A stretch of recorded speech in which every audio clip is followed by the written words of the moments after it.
This was a brainchild of our subcommittee chair, Eileen Holderman, with the idea of, yes, we all applaud Eileen's efforts, with the idea of allowing the committee to interact with individuals that are affected by pediatric ME/CSF. So we have a parent, Faith Richards-Newton, and two patients, Matthew Lopez Mahano, and remember I'm from Texas, so give me a break about pronouncing your name. I think I got that right. And Christina Gustafson. Gustafson? Well, I knew 2 out of 3, okay? And these are 2 young people who are currently sufferers of ME/CSF, and they're going to share in a brief, about 5 minutes apiece, they're going to share their story with the committee, and then we're going to spend the next 45 minutes in an orderly fashion, I beg for my colleagues, for us to be able to interact with these 3 individuals, and for us to hear from them, let them ask questions of us, and then let us ask questions of them, and this dialogue will go on now for the next hour, and then we'll make up the time later on in the afternoon. So I assume the order is going to be left to right. Matthew, you want to start? Christina's going to start. Press the little button and turn it so that we can hear you. Is this good here? Perfect. Okay. My name is Christina Gustafson, and I've had CFS for 7 years now. I started feeling extreme decline in my health when I was around 9 years old. And I just remember not being able to get out of bed, and it was confusing, and it was debilitating. And I went from going to gymnastics like on Tuesday nights every week and having a complete social life and doing normal things for a 9-year-old girl to not being able to go to the movies with my family on a Saturday. And it was really taxing on both my mental health and my physical health to have just a complete misunderstanding of what it was that was wrong with me. And when I was diagnosed, it was easier in a way to at least know that there was a name for this. But at the same time, even now, whenever I say I have CFS to people who ask, they have blank looks on their faces. They have no idea what I'm talking about. And once I say I have chronic fatigue syndrome, the immediate response is, well, everyone gets tired. And I think that the name itself is really, it's just not a good description of the illness, because while fatigue is a major part of it, it's one of many things that are wrong with our bodies. And I think that the name is definitely something we need to work on. Another thing is also education. I have been battling my school since I was in 5th grade, and luckily now I am starting to get better, so I'm hopefully going to be able to go to school full-time my junior year.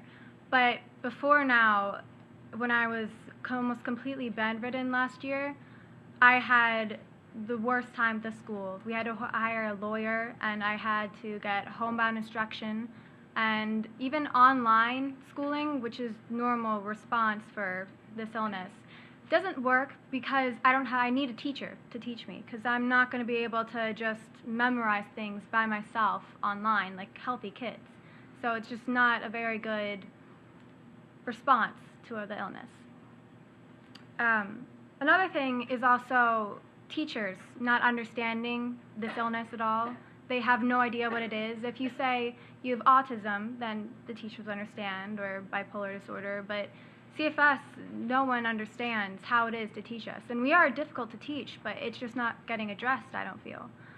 And also there's the fact of school nurses. I've had troubles with them in middle school. My school nurse was not very understanding of my illness and thought after 5 minutes of resting I should be able to go back to class, which is, again, just not realistic for a CFS patient.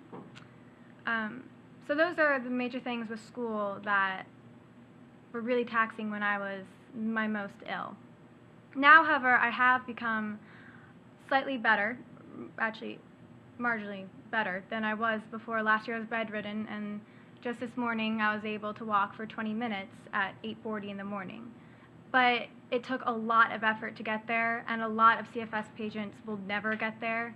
And thankfully, because of Dr. Rowe's study, which I'm in physical therapy, it helped me a lot. But I feel like it helped me because I have hypermobility. I believe that's why it helped me. But there are so many CFS patients that have other things other than hypermobility, and physical therapy might help them and it might not. And I think we need to discover more treatments to help the kids who won't get better by just physical therapy. Also, medicine. I'm currently taking Ritalin, and that really helps my brain. But I know other people who it hasn't worked for them. I believe Matt may have tried it, and it didn't work for him. So I think that we really need to find something that works for every CFS patient. And it's going to take a while, but I think it's something we need to focus on. Because although this illness isn't known for being fatal, it does take lives. Okay. Thank you. Thank you, Christina.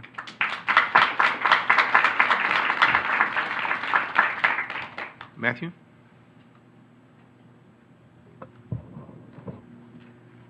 You'll have to forgive me if my voice doesn't come through very well. I'm not used to speaking up. And also, please don't expect me to be very dynamic. I can just relate facts. I can't even relate facts, really. I can only tell you what I think. Because facts require memory, and memory is something I most definitely don't have. The only reason I remember the day I fell ill is because it was 2 days after my birthday. I got really awful pneumonia. So happy birthday to me, and I never got better. It taught me a new meaning of fatigue. I was a fairly active swimmer at that point, and I knew what it was to be tired. I knew what it was to be exhausted. I knew what it meant to be working so hard that every part of me hurt. But to feel that way every day without knowing why I feel that way, without the exercise behind it, it was frightening, frankly. And at first it was a bit of a laugh. I got to miss school, and frankly the school wasn't very stimulating intellectually or in any other way. But when I had to start missing things that I enjoyed, even the aspects of school that I enjoyed, friends and math, then it kind of hit home that this wasn't on my terms. It's playing by someone else's rules at every moment of every day, and everything I do is restricted. But as bad as I have it, I always know that there are people who have it worse. I've never been bedridden as bad as I've gotten. There have been times that I've been out of commission long enough to be considered temporarily bedridden, but there are people who have to live that way for months or years. And after 7 years of missing life, it's very disheartening to know that I may never get better, and that maybe there will be a cure eventually, but not soon enough to help me or anyone who came before me. 7 years out of 19 years, it's about the proportions. If you consider that a person isn't exactly a person until they're like 5, then I've been sick half my life. And if I can't remember the first half, then as far as I know, I've been sick all my life. And it's just day after day of struggle.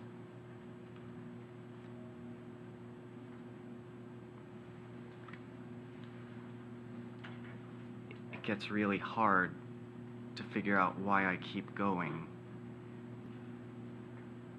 when everything I want, everything that makes me happy, feels always out of reach. When I can't even read a book, something that I enjoyed doing by age 5, then it really hits me that I'm not really alive, technically. I mean, humans are defined by their actions, so I suppose that makes me something else. If I can't act, if I can't think, if I can't... We'll put it this way, if I died, all that would be left of me is memories, and old ones at that. And that's all for me. Thank you, Matthew.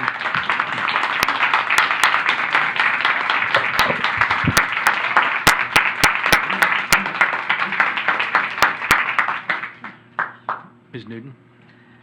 Good afternoon. My name is Faith Newton, and I am a mom. I'm also an educator, so I've got 2 different hats that I wear routinely. I've got a large family, 6 people in our family.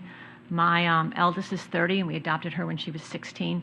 I have twins that are currently rising juniors. My son is 16, has chronic fatigue, one of my twins. His twin sister does not have chronic fatigue, and then our 9-year-old grandson at home. Besides being a mom, I'm also an educator. I was a middle school principal for many years, was assistant superintendent of a large district. I'm currently an associate professor at our local university, and my specialty is education and instructional strategies to deal with. I've been doing a lot of research on chronic fatigue syndrome and how can we help our students in our schools to learn a little bit easier with the cognitive difficulties that they have. What do we do with them? My son, Michael, got chronic fatigue syndrome when he was in 5th grade. He had a gradual onset. He was sick. He had mono-like virus in 4th grade. It took several months to recover from it. Then he got it again in 5th grade, and he never recovered from it. It has been, I was lucky in many ways because I was working in the district at the time and knew all of the teachers and everybody. We were in a small community, so my family physician had known all of us for, she had raised us. And so there was never a question of what was wrong with him, or was he really sick? It was only a question of what was wrong with him. So from 5th grade to, and he's now a sophomore, he's had chronic fatigue syndrome. Some years he can go to school a couple days a week, part days. Some years in the winter months, he never went to school. Most recently, he takes a weekly IV, which takes about 3 hours to get, and it enables him to go to school 2 part days a week. He has full-time tutoring 7 days a week. In order for him to maintain his grades and to keep caught up, he has school Sunday through Sunday, pretty much 365 days a year. The only time that he is not doing, we don't do tutoring or homebound, is maybe Christmas vacation or when we're on vacation. That has probably been the most difficult. Social life is basically non-existent. We try very hard to see what we can do, but when you have a child that is that sick, it is very difficult to see what you can do. As a mother, it's kind of heartbreaking. When you go to work and you come home and you say some days, hey, Michael, what'd you have to eat today? Mom, I was just too tired to make pancakes. Do you know it takes 26 steps to make pancakes? All right, and he's just too ill to do that. Other days, when he's feeling well, like Tina, it works out really well. But as a mother, I think it's been very difficult in a family to figure out what can you do and what you need to help your child, your son. That's it for now.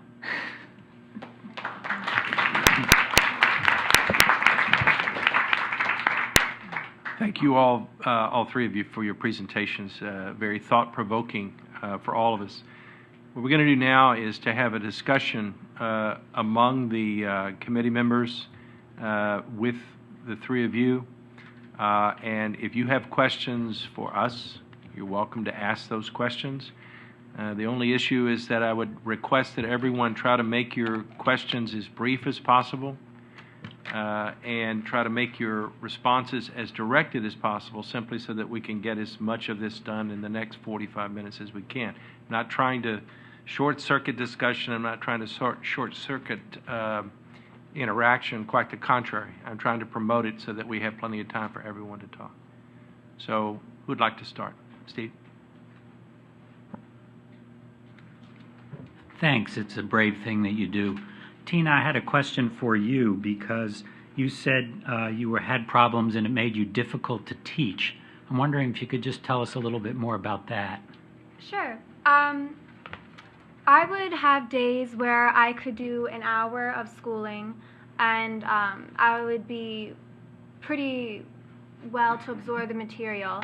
And then I'd have days where I was well the entire day, and then an hour before my tutor was scheduled to come, I would get too sick to be able to have her. So it was difficult in the way that scheduling, it was completely unpredictable. I could be feeling well that morning, and I could be feeling horrible that afternoon, or I could be feeling amazing that morning, and again, whatever,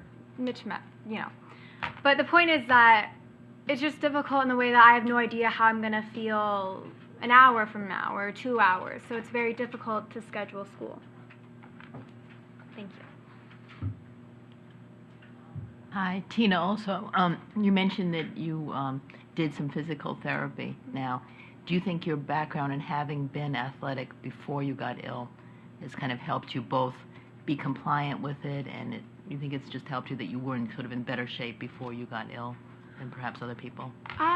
I honestly, I don't know. All I know is that the physical therapy really helped me because it was painful to exercise before, because of not only the fatigue, which would crash me, which made it just no point at all, because I would just crash the next day. I wouldn't be able to exercise again. But it was really the fact that my joints were hurting me so much, and because of the physical therapy tightening my joints, it really allowed me to exercise more and get me better.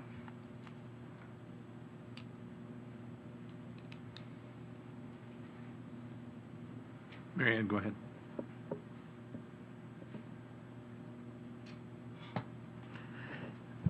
I'd like to ask both Tina and Matthew,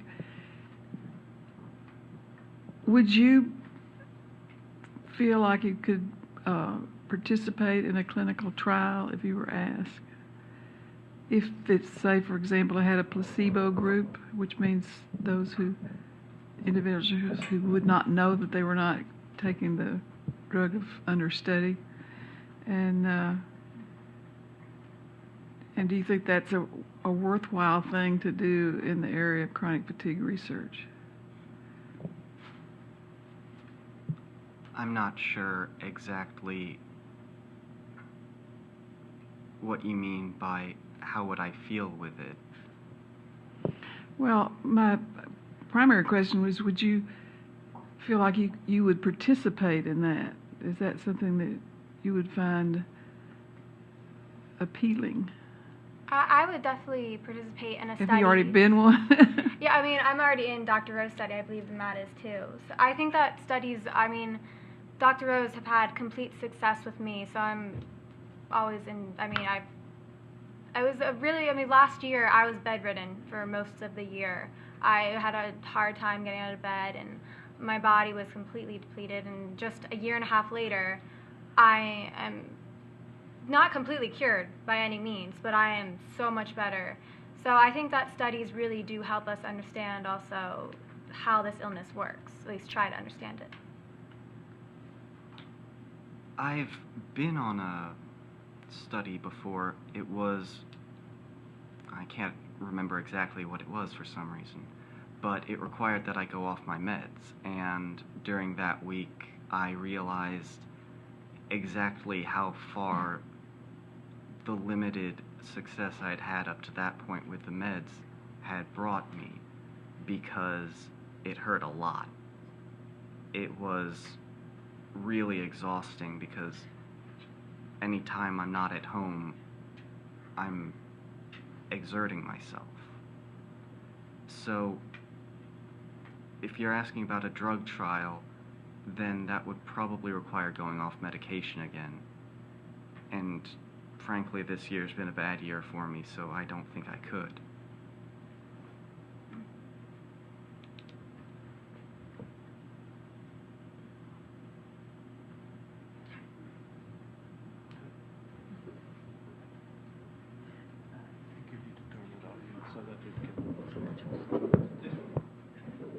Oh,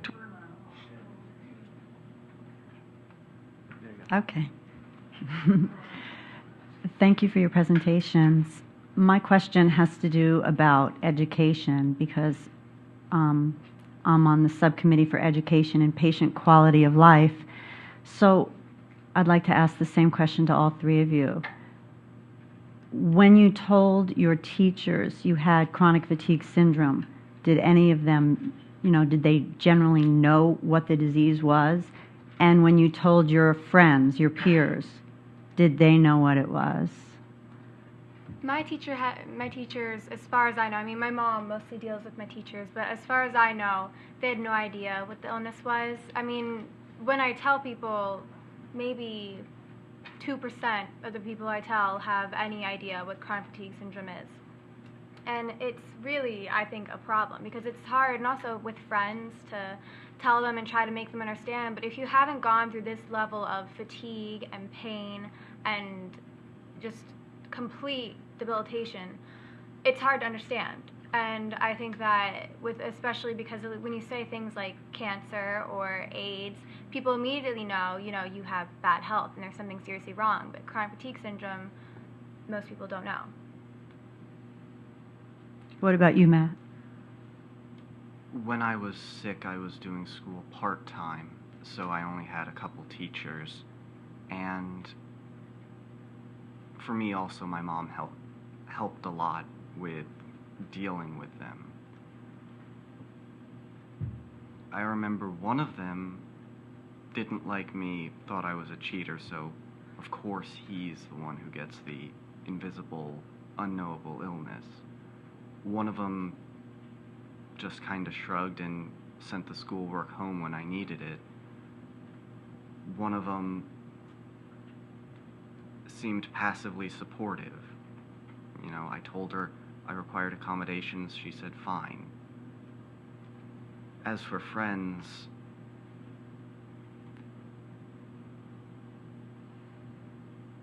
shortly after I got sick, we moved, so friends were gone for that reason. So there wasn't anyone to tell, and I got in the habit of not telling anyone.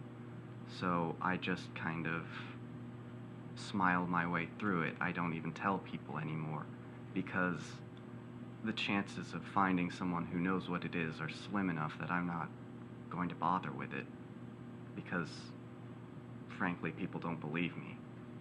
Okay, and you, Faith, what was your experience with knowledge of the illness with teachers and your peers? No one has ever heard of CFS. And even in my district where I have another family that has children that have CFS that are 2 years ahead of us, they still don't know what it is. At every IEP meeting or every 504 plan meeting, we have to explain and reintroduce what CFS is, what kind of educational interventions can be done. It is very difficult. They also have Tina's viewpoint of, well, that's just something you can get over. Because it's such an invisible illness, it's very, very difficult for them to understand. There's a lot of issues in the schools. We, even as knowledgeable as I am, we still needed to have a parental advocate in the building with us because and Tina can talk a little bit more about this, if you wanted to take honors classes, well, your child's too sick to take honors classes. Or if you want to take an AP class, no, your child's too sick to do that. If your child needs an accommodation like double time on a test, teachers and a lot of EDs, educational diagnosticians or nurses, whoever is in the school, don't understand that because our students need that extra time to think, my child needs twice the amount of time to get those words out, that they're stupid. Okay, and they're not stupid. It's just a matter of what's going on with the illness inside them.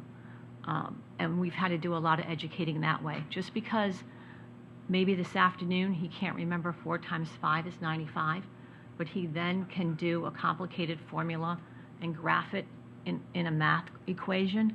It's very hard for teachers and guidance counselors and psychologists to understand exactly what's going on, with my son in the school. It's very difficult.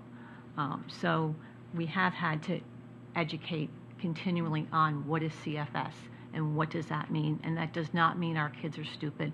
It does not mean that they can't take honors classes or AP classes. They can't do the work. The illness is what's causing these issues, and we have to figure out a way to teach our kids with CFS a little bit better.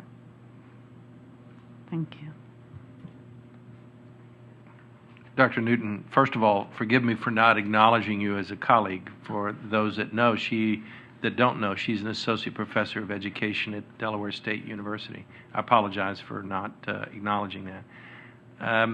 As a clinician scientist, in talking to my colleagues who don't understand MECSF, whether they're clinicians that practice medicine, whether they're researchers working in the laboratory, I find it easiest to get to the young people.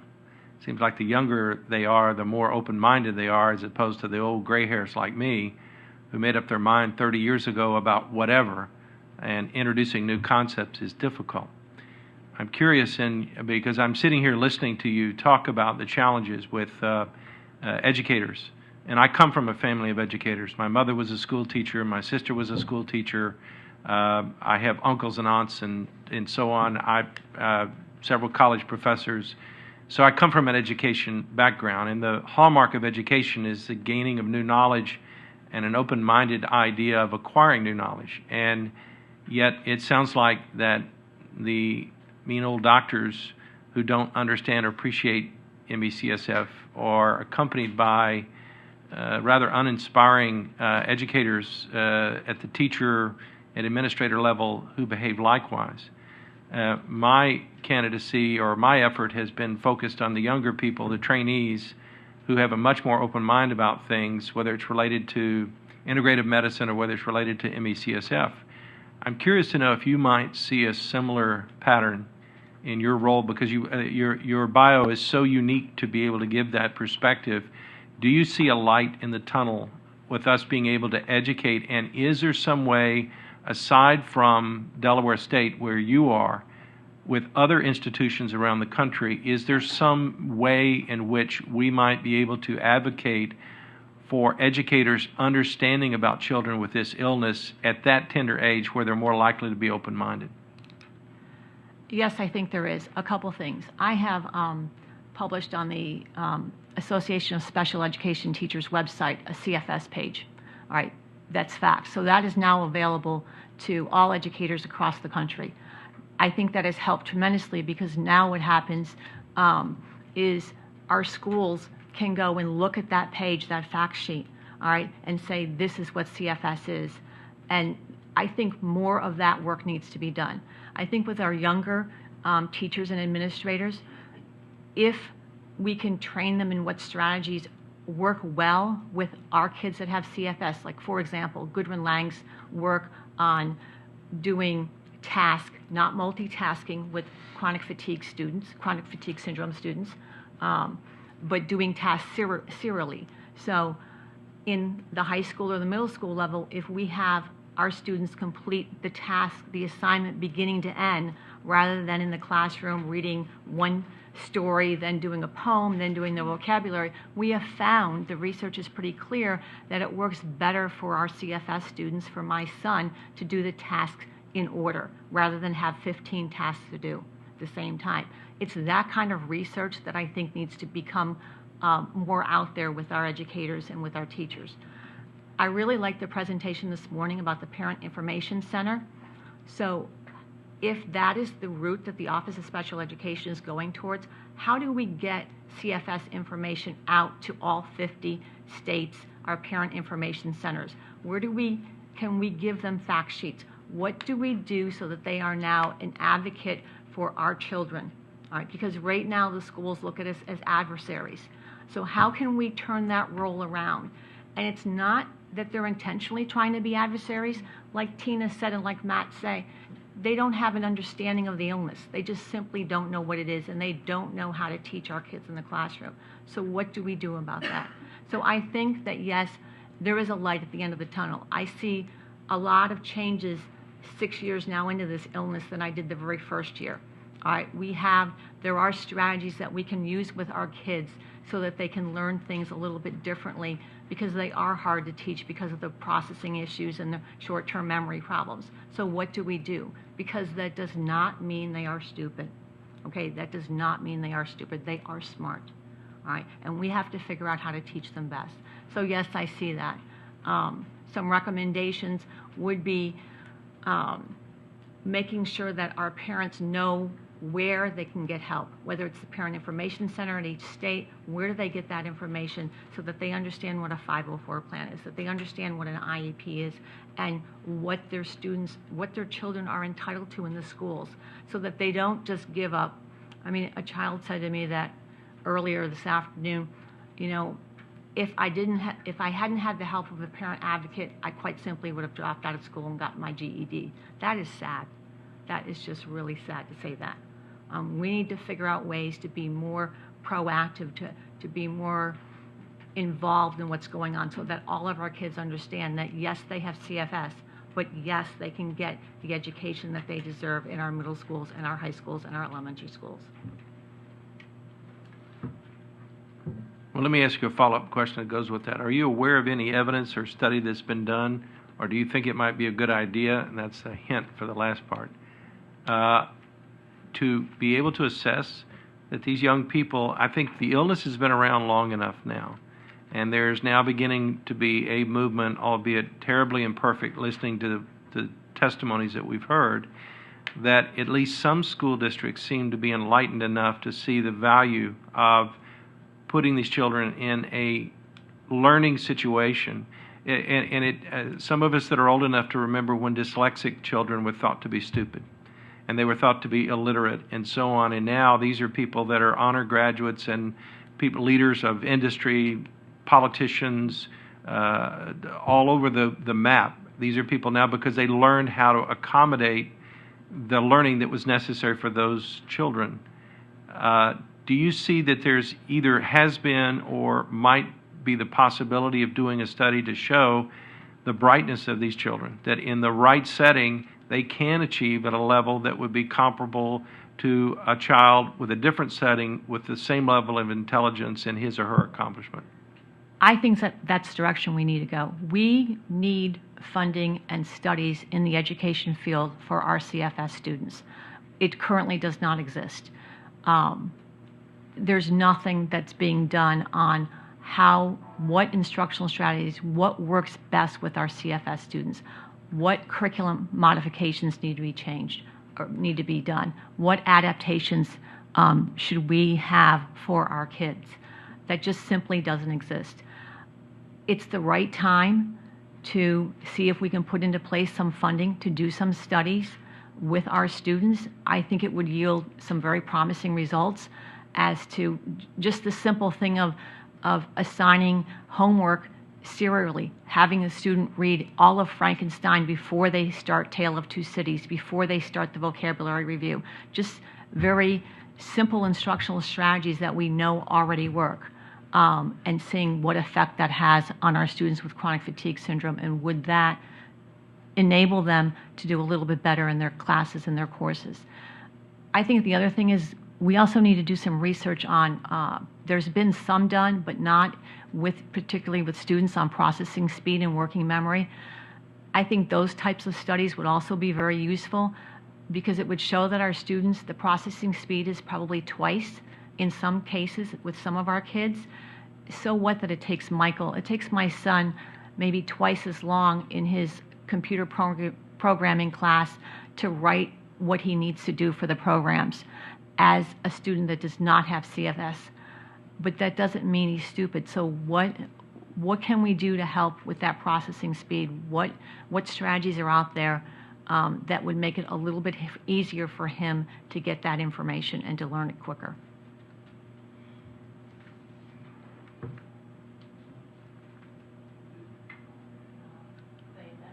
A question for you about Michael. If you notice he's any different in terms of his math ability, you kind of alluded to that, versus verbal skills. And secondly, this is sort of unrelated, but is there a support group either online or with his peers that if he can't get to the classroom and hang out with his friends, are there other ways of being with social, basically? And I apologize, I forgot the first question. Whether you notice any difference in terms of how his verbal abilities are affected, word finding, et cetera, versus mathematical skills. The first question, his mathematical skills are very much superior for him. It's a lot easier. He has a very difficult time, and a lot of CFS students do, retrieving words. So when he gets tired, he may not remember the word for truck or the word for start or to stop. So if he's in the middle of an exam and he has a tutor that's not, or a teacher that's not familiar with him, and that he's now past that zone of, I can't remember how to finish this test, even though 2 days ago he knew the material, or even that morning he knew the material. So the math is a lot easier. But you have to be careful, because simple things, he may not remember the multiplication tables. Like I said earlier, he can do more complicated things. The writing is very difficult, very, very difficult, because our students have to retrieve that information. It's very hard for him to get what he wants to say out and on paper. It takes so long, and he has to, it's very hard. With math, it's easy. They can sit there, figure out the formula, figure out what to do. But with writing, they have to be able to retrieve that information from themselves and to make the connections. So definitely in his case, math is far easier than reading. In terms of a support group, I was really lucky in that a group of us moms informally started talking to each other through our physicians, and actually through a guidance counselor in our school. We started figuring out that there were other people like us who had children that had CFS. The last 2 years, we've put together a support group of parents in New York, Maryland, Pennsylvania, and Delaware, where we get together. It was the first time that my son, when we got together 2 years ago, had ever met another child who had chronic fatigue syndrome. That was unbelievable. That song, These Are My People? He came home singing, These Are My People. I finally met somebody who is like me. For the moms, for us, we just met 2 weeks ago. We all get together if one of us is having a particularly difficult time or something's happened with our kids, and we meet and have lunch and get together, and our kids can hang out. And if our kids are just laying on the floor, they don't have to say to anybody, hey, why aren't you getting up and walking outside? Okay, they don't have to explain to each other what's wrong with them. For us, it's a really good support group. Some of us see different physicians in the tri-state area, and it's been good to hear this is what one physician is doing, this is what another physician's doing, and then we can see, well, what should we be doing, all right? But we are very pro-advocates. Other parents don't have that, and somehow I think we need to create a system where there are advocacy groups for our parents, so that they have that kind of support. It's been a godsend for us and for my family. You mentioned Gudrun Lang. Has she been testing a lot of children with chronic fatigue syndrome, or just yours? She hasn't done either, not mine, or I mentioned her because she did an adult study. Right. And that was the one I was referring to seeing if that information was applicable to teenagers. So no, she is not that I know of, she has not done it with teenagers. She's one of very few neuropsychologists who knows how to test people for chronic fatigue syndrome. I've worked with her, and she'd be a great person to get involved in a study if one could be funded. I would agree, it would be excellent. You mentioned having to be your own advocate and, raising awareness. What written materials do you bring with you? In other words, do you get them from certain government agencies or from advocacy organizations? Which materials do you find that are helpful to you? The CFSAC organization has perhaps the best array of materials that are helpful to us. That would be first. Secondly would be any of Dr. David Bell's work on chronic fatigue and his guidelines. For example, one of the things that our schools have a very difficult time with is if your child is like Tina when she was bedridden, or some of our other friends that have CFS, if your child can only go to school for an hour a day, schools often don't understand why that socialization point, why that's extremely important. So CFID's organizations, I've also used some of the material that is, I think it's on the CDC website for health providers, and taken some of that material. But there very simply is nothing out there. There's very little information. CFIDS provides the most that you can use. The rest of it, I've either had to come up with on my own or produce my own. It's one of the reasons why I did that special education page, because there was simply nothing out there for our schools and our educators. That's a huge need. We have to figure out how to get the information to our schools. And I'm sorry, I forgot her name from this morning, the special education person spoke. We need to get that information to the parent information centers. We need to educate everyone on what CFS is and what to do.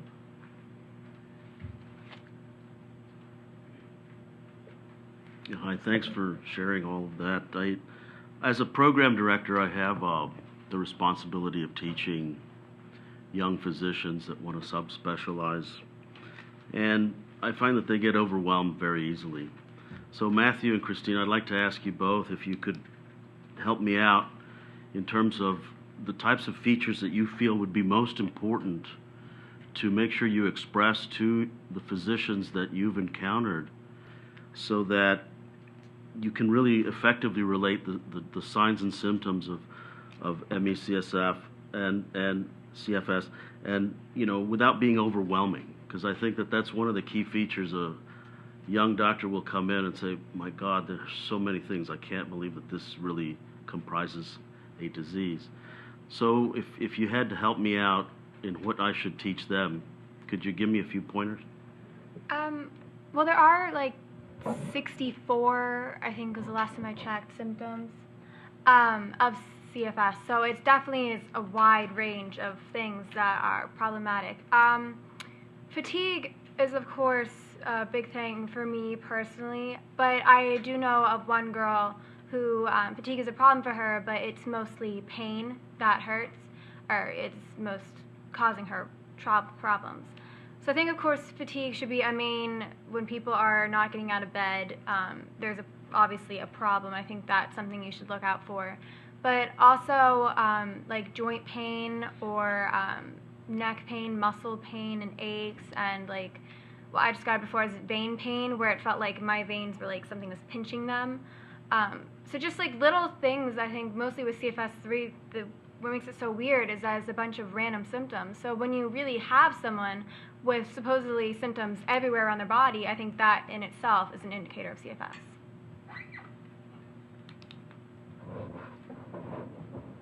I think there's one really key thing that if you don't have it, it's going to make everything else useless, and that's an open mind. There's no diagnostic test for this, so you only have our word.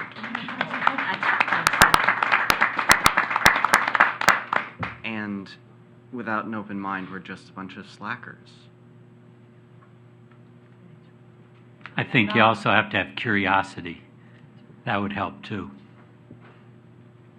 It's interesting in listening to the two of you. One of the things that I teach my young, from first-year medical students all the way to senior fellows, patient walks in your office and sits down and says, "Doctor, I'm ill."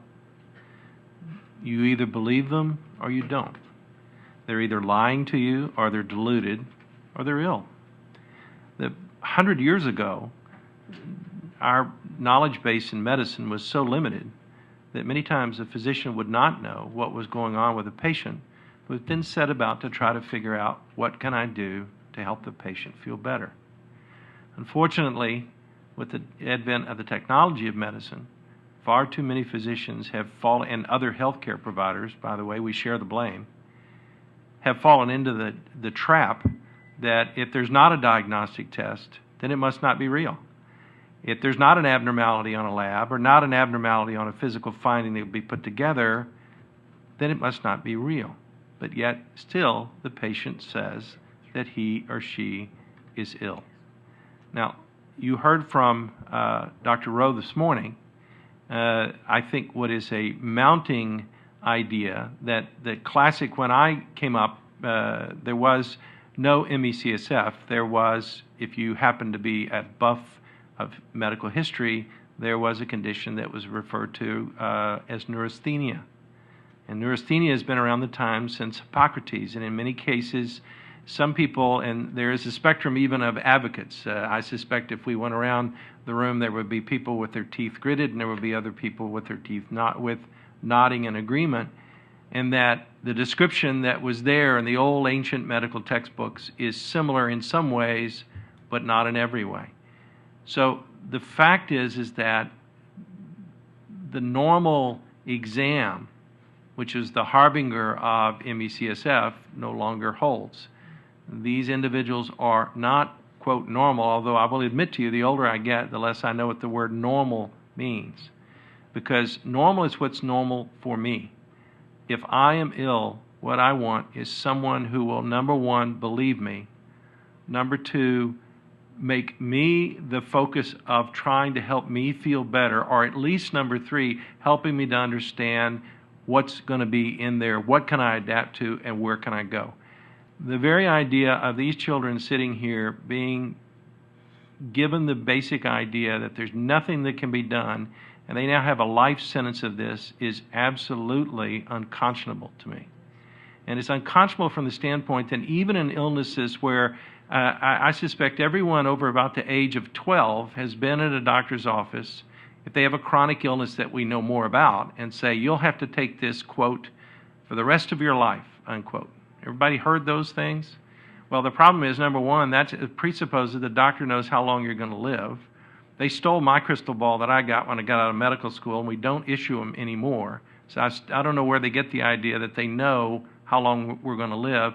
And number two is that it denies the advances in medical sciences that are being made on a regular basis. So for the two of you, because of your braveness of just doing this, let me tell you, there's a light at the end of the tunnel. We don't see it yet, but I promise you it's there. And I promise you that you're not going to die old people suffering from this illness like you are right now. And I base that statement not on some fluffy, I hope that's going to be the case someday, but on other illnesses that 20, 30, 40 years ago, there were people who felt not dissimilar to how you feel because they were told there was nothing that could be done for them. The fact that somebody doesn't have a diagnostic test for you yet, and I emphasize the word yet, we have experts around this table who are biomarker experts. The day is coming. It's not coming fast enough for you. It's not coming fast enough for any of us that care about patients like you. But the day is coming.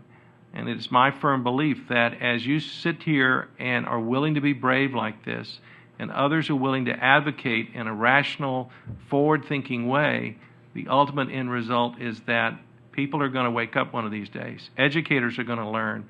Clinicians are going to learn. Payers are going to learn. The public is going to learn. And this is where advocates can make a difference right now, is to make sure that your educators know, whether you have a child with MECSF or not. I promise you, my children are grown and out of the home, doesn't mean they can't get sick tomorrow. We now have been blessed with a grandson who is 8 months old. Doesn't mean he couldn't get it by the time he's 10. Whether that happens or not, it does not release me from my personal responsibility of trying to get the message out to others. And I think that's what we're hearing today, is the message to educators to help these children, to help them understand, the educators understand, you kids are not stupid. You seem pretty bright to me.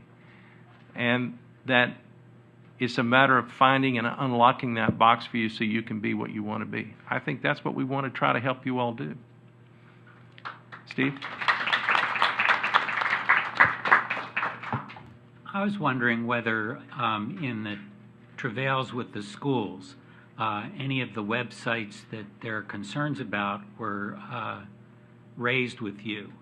like whether it's an old CDC website or any of the other information that's available, were held up to kind of counter you? Let me say something about that. The old studies that this is a psychiatric illness, that's a real problem, because when Michael first got sick, that's all we heard. This is, some type of psychological illness. Put him on an antidepressant,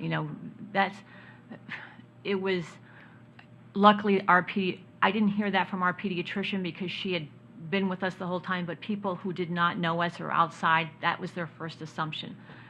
That is a real problem, and that's why I think Tina said the problem with the names chronic fatigue syndrome. That is still out there. You have many physicians, many doctors that still think that this is not what I call, quote unquote, a real illness. Somehow we have to dispel that.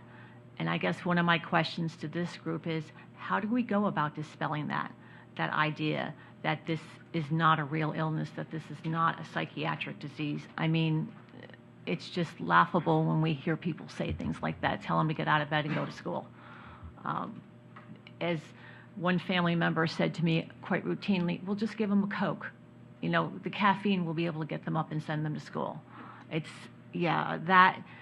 What do you do about that? I mean, it's constant education, and we have to figure out how to educate our physicians and the general public and our educators that this is an illness. This is something that our kids have. This is real, and we need to do these things about it. You, so we can comment. Jordan? Thank you. The reason I applauded Matthew earlier is because I really applaud the idea of having an open mind, and unfortunately having an open mind is not an entry exam for medical school yet. There was, however, a very interesting article in the New York Times, I think a couple of months ago, where the so-called MCATs, or the medical school admission tests, are actually gravitating towards testing the idea of physicians having an open mind, or people that actually want to become physicians having more of an open mind. I want to echo something that Dr. Marshall said earlier. I think that if you really have young and bright people that go into medicine, you can get them excited about chronic fatigue syndrome, they can really be a huge asset.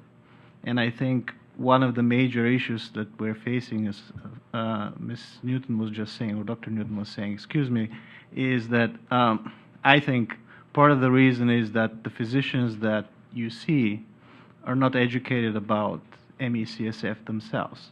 And as Dr. Marshall was saying, in medicine we kind of tend to avoid things we don't understand and shy away from, and even become defensive as we are faced with uncertainty or a disease that doesn't have a biomarker or anything definitive. So I think part of the solution is probably just, again, something we're already talking about, just having those studies which will start with patient participation, then finding biomarkers that would define the disease, and then having specific personalized treatment for those patients that fall into the different subgroups.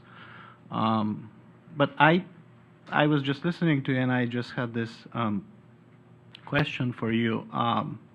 If you had one wish for your physician or the person that you've been seeing, what would be your recommendation and your wish for medical professionals?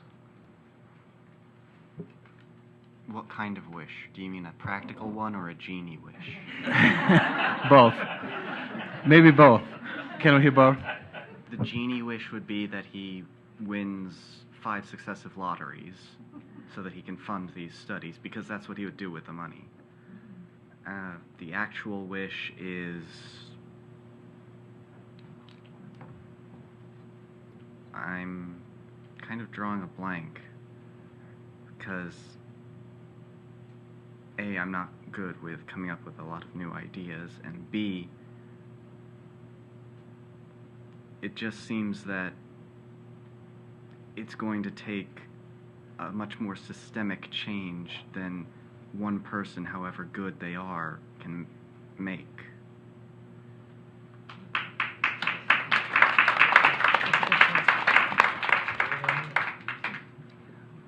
I I completely agree with Matt. I think that it's just going to take a lot of people to change how the medical world views CFS.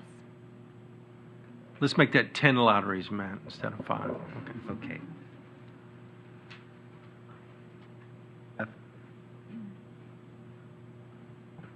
Well, I really liked Faith's question earlier, and I was going to turn the tables on you to ask you what you thought some next steps might be. I'm thinking about specifically that there have been several examples given, dyslexia, autism, and others, where there has been success in marshaling understanding and advocacy, and in the school system in particular, since that's our sort of focus for the moment. So I'm wondering, based on your experience, both as a parent and an educator, if there are models you think that are ready for us to take a look at and see what's been successful in the past that could maybe help jumpstart what the next steps might be. That's a good question, and I haven't really thought of it in those terms. So I guess we would have to look at what is working, like the autism people. Those models seem to have worked really well as the AIDS. So maybe we need to piggyback on some of what they're looking at those models and seeing how we can duplicate things. Because it is definitely a question of how do we get the information out to our schools and to our educators, and how can we do that in a systemic way so that everyone understands what's going on. I think a lot of it is going to have to be done through written material, whether it's now information printed in our special education textbooks at the college level, whether it's printed in our physician handbooks as we train doctors, whether it's printed in our textbooks for psychologists and psychiatrists. I think that will have some effect on change. In the meantime, I also think we have to have advocacy groups. The CFS organization, speak up about ME, CFS, those type of organizational groups, I think also will help get that in there. Probably third, I think we have to work with the Office of Special Education. How do we get that information into the parent information centers if that's the vehicle that they want to use? How do we have parents understand that CFS is legit, it belongs in other health impaired, that you can qualify for a 504 plan? What do you need to get your child on a 504 plan? What's the difference between that and an IEP? You know, we need to get that information out there. And right now, many of our parents who have children that have CFS, they don't even know what a 504 plan is. They don't even know that their child can qualify for accommodations. They just simply don't have the background or the knowledge. So how do we get that information to them so that they're not constantly fighting with the school system, that they don't see it as an adversarial role? How can we turn that role around and become partners with the educational system and work together to get our kids what they need so that they learn best and they can achieve and get their high school diplomas and graduate and go to college? Deborah, did you have something? Oh, okay. Well, I think this is coming to an end right at the perfect timing. How nice that it would happen that way. Once again, I want to thank Dr. Newton and Matt and Tina for stepping up to the plate, helping us. I know I've learned a lot, and I speak for my colleagues. I know they have as well. And I hope this information will be useful to us as we go forth in our deliberations about making recommendations to the Secretary, particularly related to children with ME/CSF. We would like to thank you for your time and your commitment in doing this. It has made a big difference for all of us that are parents that have kids with CFS. Great. Thank you very much.